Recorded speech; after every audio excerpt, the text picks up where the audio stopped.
Why does just splitting an Ethernet cable not work? I thought the Ethernet is logically a one-line communication bus. For argument's sake, I'm excluding hubs. All machines attached on the bus hears the same signals and the machines themselves try to avoid collisions by randomly backing off this URL. If so, why would splitting one Ethernet line from my home router into two and connecting two computers not work? Why do I have to add a switch to it? What the internet said would not work.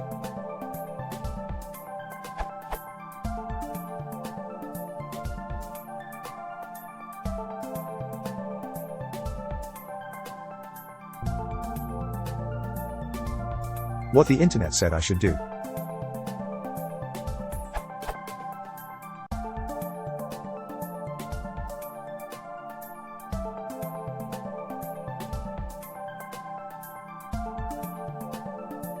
Is this because of the signal degradation, reduced electric current? Thank you for all the answers. The reason why I did not just use the 2 ports of my home router is the 4-port gigabit router is in my room, and I had put a computer in another room, also my room, though. Since a wired network is far more reliable and secure, I had bought a long Ethernet cable and connected the computer to the router. Now I was thinking about adding another computer to that room. I could buy another long Ethernet cable, but then there will be 2 cables between the rooms. The one line already is a minor annoyance, so I thought if I could share the one line between the 2 computers in that room. A switch would work, but it requires power and is a little bit pricey. That is why I wondered why it would not work to simply split the physical Ethernet cable. Apparently I do not completely understand how Ethernet and a switch work. I just have some bit of knowledge I heard in my college class.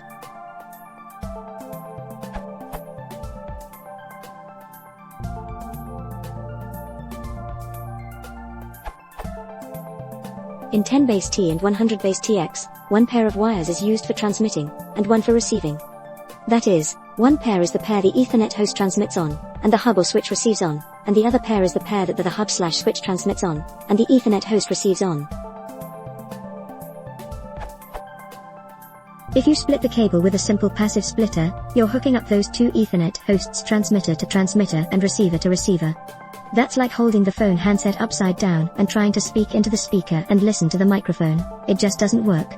So even if both were in half-duplex mode, like they were hooked to a hub, not a switch, neither of the Ethernet hosts would be able to sense when the other was transmitting, because neither one's receiver was hooked up to the other one's transmitter. So they would have undetectable collisions. Not to mention that they'd both be connected to the same port of the hub, probably confusing the hub's auto-negotiation ability, because hubs don't expect to auto-negotiate with 2 separate hosts on the same port.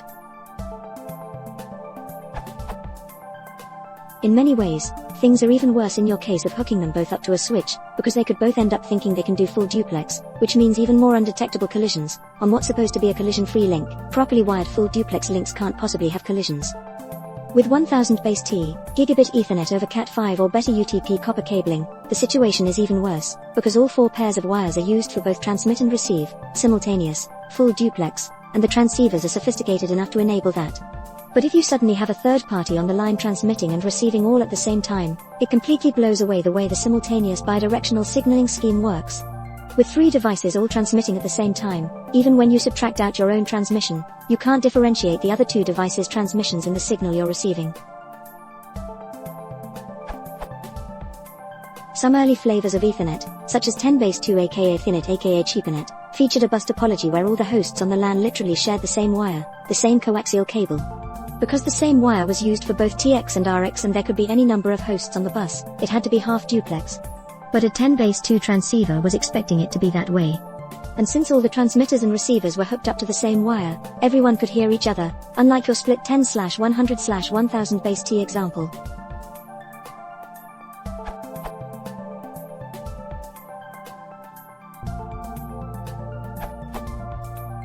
The original Ethernet spec called for coaxial cables that were tapped, split, to each workstation, hence the ether in Ethernet. But we're talking ancient history here. Technically it's still possible with RJ45 cables since the Ethernet protocol still supports the collision detection mechanisms, but why in God's name would you want to set it up that way? Especially since your router has 4 ports to work with in the first place.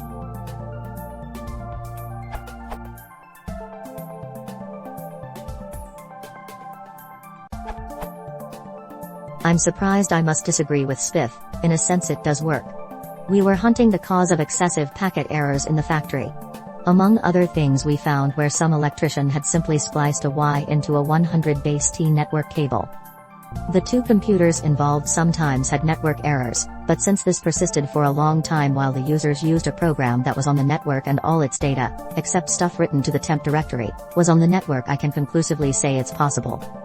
The switches are the traffic lights of the network. Without them, packets run into each other badly. Normally the network protocol makes up for the lost packets, though.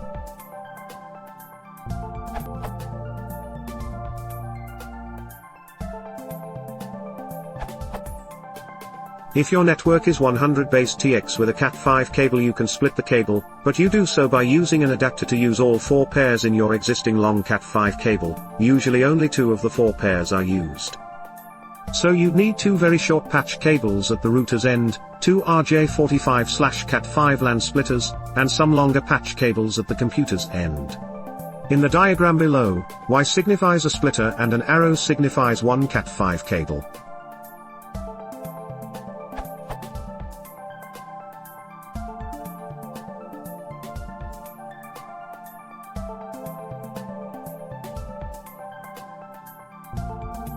The above solution won't require an extra power source, but it will require use of 2 ports on your router, but it would at least be tidier than 2 separate cables running in parallel. See also the discussion on 100 base TX and its wiring in fast Ethernet, subsection copper.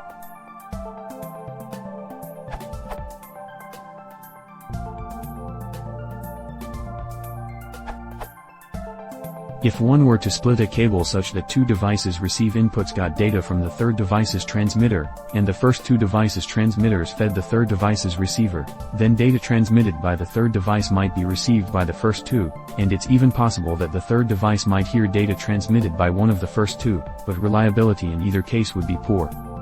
Imagine a cable as a Slinky brand spring toy which is hanging vertically and floating at the bottom. If one briefly jostles the top of the spring, a wave will travel down the spring to the bottom, whereupon it will be reflected back up.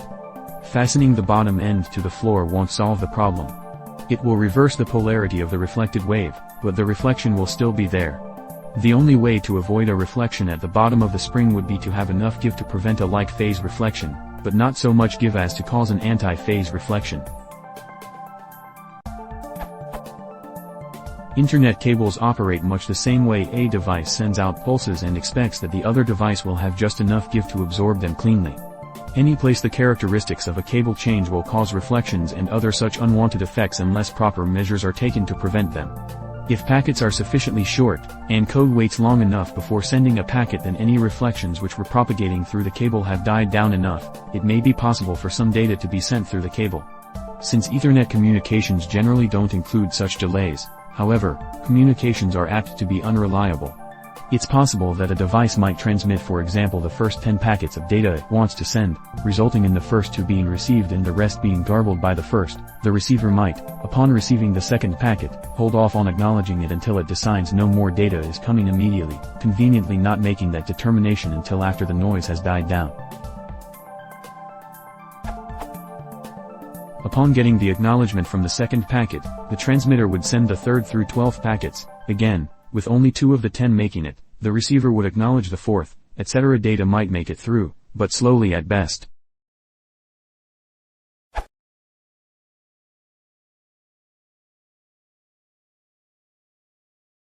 Piores Channel. Wissen Sie diese Frage?